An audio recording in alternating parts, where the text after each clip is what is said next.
முல்லைப்பெரியாறு அணையை பொறுத்தவரையிலே இந்த அரசாங்கம் பதவியேற்றுக் கொண்ட 2021 இன்னைக்கு வரைக்கும் மிகப்பெரிய நடவடிக்கைகளை எடுத்ததாக எங்களுக்கு தெரியல. தமிழக அரசினுடைய பாராமுகம் தான் இன்றைக்கு கேரளா இந்த எல்லைக்கு போய் நிற்பதற்கான முதல் காரணம் என்று குற்றம் சாட்டுகிறோம். குறிப்பாக இந்த 5 மாவட்டத்தில் தங்கத்தமிழ் செல்வன் அவர் மட்டும் இல்ல, 5 மாவட்டத்தில் 5 எம்பி இருக்கிறாங்க. இங்க இருந்து எல்லாமே ஆளுங்கட்சி சார்ந்த எம்பிகள் தான். இங்க இருக்கக்கூடிய தங்கத்தமிழ் செல்வன், திண்டுக்கல்ல இருக்கக்கூடிய சச்சிதானந்தம், மதுரையில் இருக்கக்கூடிய சு வெங்கடேசன், என்ன ராமநாதபுரத்தில் இருக்கக்கூடிய நவாஸ்கனி, சிவகங்கையில் இருக்கக்கூடிய கார்த்தி சிதம்பரம், இந்த 5 பேரும் பாராளுமன்றத்தில் இது தொடர்பாக ஒரு வரி கூட பேசியதாக எங்களுக்கு செய்தி இல்லை. இதுபோல இந்த 5 மாவட்டத்தில் இருக்கக்கூடிய கிட்டத்தட்ட 38 எம்எல்ஏக்களும் இந்த பெரியார் தண்ணீரை குடித்து வளர்ந்தவர்களும் இது குறித்து எந்த செய்தியும், ஒரு போராட்டமோ ஒரு அறிவிப்போ ஒரு செய்தியோ ஒரு சட்டமன்றத்தில் பேசியதாக கூட செய்தி நமக்கு கிடைக்கவில்லை. அரசியல்வாதிகளுடைய சட்டமன்ற நாடாளுமன்ற உறுப்பினர்களுடைய இந்த பாராமுகம் முல்லைப்பெரியார் அணையை ஒவ்வொரு நாளும் பலவீனமாக்குகிறது என்பதுதான் நிதர்சனமான உண்மை. அரசு தலையிட வேண்டும். அரசு தலையிடுவது மட்டுமல்ல, இங்கிருக்கக்கூடிய நம்முடைய தமிழ்நாட்டினுடைய புலனாய்வுத்துறை அதிகாரிகளை அங்கு அனுப்பி வெடிகுண்டு புரளி உண்மையா என்பதை என்ன செய்ய வேண்டும், கண்டறிவதற்கு ஒரு ஏற்பாட்டை செய்ய வேண்டும்.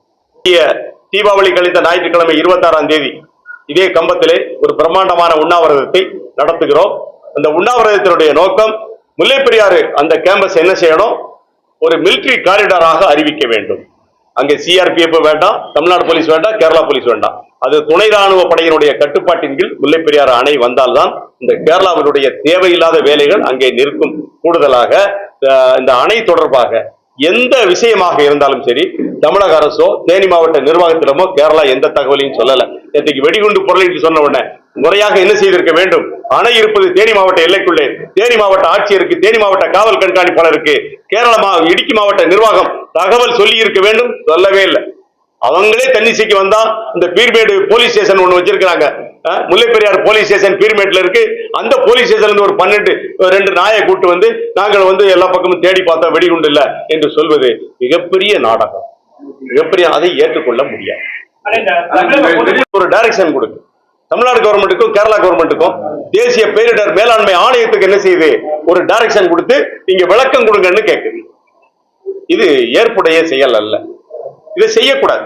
அதே உச்சநீதிமன்றம் 2014 என்ன சொல்லுது, அணை பாதுகாப்பாக இருக்கிறது, அணையினுடைய நீர்மட்டத்தை என்ன செய்யலாம், பேபி அணையை பலப்படுத்தி விட்டு அணையினுடைய நீர்மட்டத்தை 136 142 கொண்டு வரலாம். பேபி அணையை பலப்படுத்தி அந்த வேலை முடிந்து விட்டால் 142 152 தண்ணீரை உயர்த்தலாம் என்று சொன்னது இதே சுப்ரீம் கோர்ட் ஆஃப் இந்தியா. அதே சுப்ரீம் கோர்ட் ஆஃப் இந்தியா 10 ஆண்டுகளுக்குள்ள எல்லாத்துக்கும் டைரக்ஷன் கொடுத்து தேசிய பேரிடர் மேலாண்மை ஆணையத்துக்கு ஒரு நோட்டீஸை போட்டு நீ போய் அணையை செக் பண்ணு, நீ சோதனை போடு அப்படிங்கிற செயல்கள் ஏற்புடையது அல்ல. இந்த கேரளாவில் இருக்கக்கூடியவர்கள் நினைப்பது போல முல்லைப்பெரியாறு என்பது ஒரு அணை அல்ல. அது இந்த தேனி, திண்டுக்கல், மதுரை, சிவகங்கை, ராமநாதபுரம் உள்ளிட்ட 5 மாவட்டங்களில் வாழக்கூடிய 1 கோடி மக்களுடைய குடிநீர் ஆதாரம். அதை கேரளா தெரிஞ்சுக்கணும்.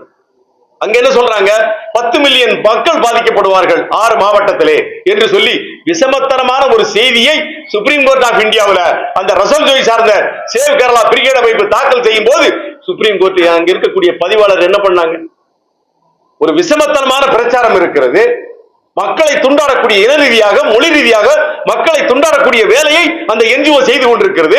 அப்படி அந்த என்ஜிஓ செய்யக்கூடிய வேலையை சுப்ரீம் கோர்ட் ஆஃப் இந்தியா என்ன செஞ்சிருக்கணும், ஆரம்ப நிலையிலேயே அதை தடுத்து நிறுத்திருக்கணும் பெட்டிஷனை. அதை செய்யல. எல்லா பெட்டிஷனும் சோதனைக்குட்பட்ட பிறகுதான் அங்க மனுவாக மாறுகிறது. ஆனால் இந்த சேவ் கேரளா பிரிகேட் என்று சொல்லக்கூடிய அந்த என்ஜிஓ எந்த வழக்கை தாக்கல் செய்தாலும் அந்த வழக்கு எடுத்துக்கொள்ளப்படுகிறது என்று சொன்னால் நாங்க எங்க போவது, அப்பா விவசாயிகள் பணம் இருக்கு, ஐரோப்பிய நாடுகளில் இருந்து பணத்தை குவிக்கிறார்கள் என்ஜிஓக்கள்லாம். அப்ப பணம் கையில் இருக்குன்னு போயிட்டு டெல்லியில போய் வழக்குக்கு மேல வழக்கு போட்டா எப்படி இது நியாயம்? 2014 கொடுத்த ஜட்ஜ்மெண்ட், ஃபைனல் ஜட்ஜ்மெண்ட், அதற்கு பிறகு வந்த அத்தனை வழக்கையும் சுப்ரீம் கோர்ட் ஆஃப் இந்தியா தள்ளுபடி செய்யணும். அதான் எங்களுடைய கோரிக்கை. அதை செய்யாம நீங்க வரக்கூடிய எல்லாரையும் டாக்டர் ஜோ ஜோசப், அட்வொகேட் சோயி சார்ஜ், ஜோன்ஸ் பெருவந்தானம், ஃபாதர் செபாஸ்டியன் எல்லாரும் போடக்கூடிய வழக்குகளையும் நீங்கள் எடுத்துக்கொண்டு மறுபடி டைரக்ஷனை போட்டா அந்த டைரக்ஷன்களை என்ன செய்ய முடியாது, அப்பாவி விவசாயிகள், விவசாய சங்கங்கள் நாங்கள் ஏற்றுக்கொள்ள முடியாது. கூடுதலாக அணையில ஏற்கனவே 125 பேர் கேரள போலீசார் பாதுகாப்புக்கு இருக்கக்கூடிய நிலையில அது ஒரு டைகர் ரிசர்வ்ல இருக்கு. எவருமே கிட்ட நெருங்க முடியாது அணைய. அணை முழு கட்டுப்பாட்டில் முழு பாதுகாப்பில் இருக்கிறது. அந்த அணைக்கு வெடிகுண்டு மிரட்டல் வருதுன்னு கேரளா சொல்வதை நாங்கள் ஏற்றுக்கொள்ள முடியாது. அது ஒரு ஏமாற்று நாடகம், ஒரு ஏமாற்று வேலை. மத்திய புலனாய்வு அமைப்புகள் இதில் தலையிட்டு என்ன செய்ய வேண்டும்? இந்த வெடிகுண்டு புரளியை அம்பலப்படுத்த வேண்டும். அதான் எங்களுடைய ஆசை. அது உண்மையான செய்தி அல்ல. ஏற்கனவே 2024 திருச்சூர்ல இருந்து ஒருத்தர் போன் பண்ணி திருவனந்தபுரத்தில் இருக்கக்கூடிய தலைமை கட்டுப்பாட்டு அலுவலகத்துக்கு போன் பண்ணி அணையை உடைக்க போறோம்னு சொன்னா அவனை நீங்க கண்டுபிடிக்கல. Without FIR.